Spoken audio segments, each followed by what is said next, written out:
अब अगला सवाल आता है, हाउ डेप्रिसिएशन अफेक्ट एक्सपोर्ट्स। तो एक्सपोर्ट्स का मतलब क्या होता है, refers to selling goods and services to abroad. और डेप्रिसिएशन क्या होती है, डेप्रिसिएशन होती है अगर $1 70 से 80 का हो जाए। अब $1 अगर 70 से 80 का हो जाएगा तो फिरंगी को हमारी करेंसी सस्ती पड़ेगी और हमारे यहाँ मिलने वाला सामान भी सस्ता पड़ेगा, तो ही विल बाय मोर।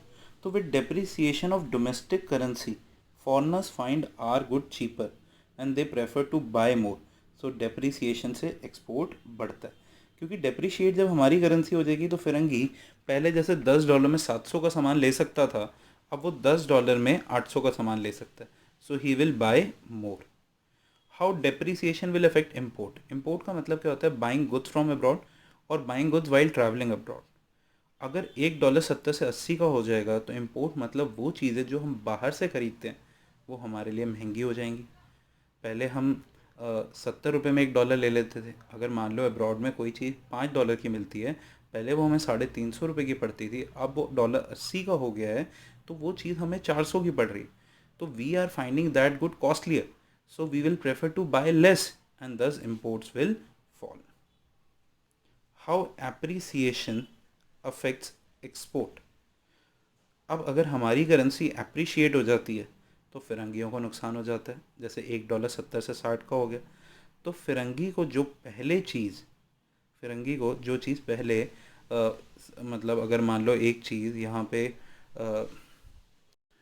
अराउंड कितने रुपए की है, आई कैन से 420 रुपये की है। अगर एक चीज़ 420 रुपये की है तो पहले वो उसे $6 में मिल जाती थी, अब वो उसे $60 में मिलेगी, उसे महंगी लगेगी। So he will prefer to buy less. तो एप्रिसिएशन से हमारा एक्सपोर्ट कम हो जाता है, क्योंकि फिरंगी पहले $10 खर्च करके 700 का सामान ले पाता था, अब वो केवल 600 का ले पाएगा, तो वो कहेगा नहीं भैया यहाँ से नहीं बाय करना।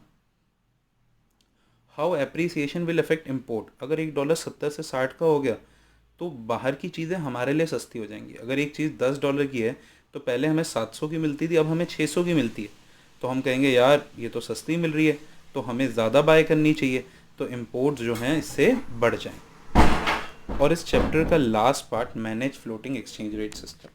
3 टाइप के एक्सचेंज रेट सिस्टम थे, फिक्स्ड, फ्लेक्सिबल और manage floating. Fix exchange rate system में रेट एक बार ही फिक्स हो जाता है, फिर चेंज नहीं होता। यह रेट फिक्स होता है गवर्नमेंट द्वारा। फ्लेक्सिबल में रेट फिक्स होता है by the market forces of demand and supply. और ये जो मैनेज फ्लोटिंग है ना, ये दोनों का मिक्सचर है।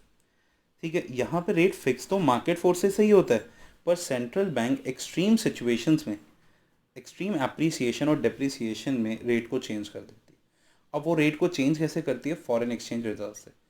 हमारे देश की गवर्नमेंट का फॉरेन एक्सचेंज रिजर्व होता है जिसमें सारी करेंसीज पड़ी होती हैं, तो वो मार्केट में उन करेंसीज को सेल करके या उन करेंसी को बाय करके सप्लाई को अफेक्ट कर देती है और रेट को सेटल कर देती है और रेट को बैलेंस कर देती है।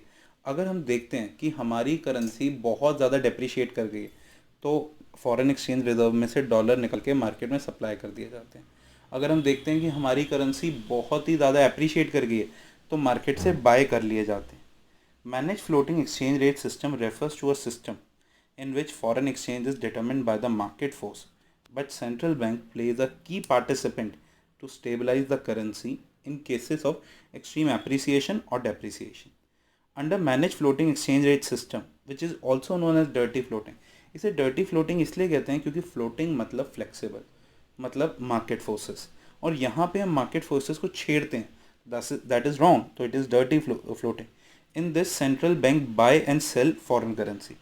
अगर मैं आपको हल्का सा समझाना चाहूँ तो बाय एंड सेल ऐसा होता है कि अगर ये बाय करते हैं तो बाय करने से रिज़ल्ट क्या होता है कि सप्लाई डॉलर की कम हो जाती है, और अगर ये सेल करते हैं तो डॉलर की सप्लाई जो है वो बढ़ जाती है। तो इस तरीके से रेट को स्टेबलाइज करा जाता है। थैंक यू बच्चों, that's it in the foreign exchange. अब हम next video balance of payment की देखेंगे। थैंक्स बच्चे, have a nice day, stay safe, stay at home.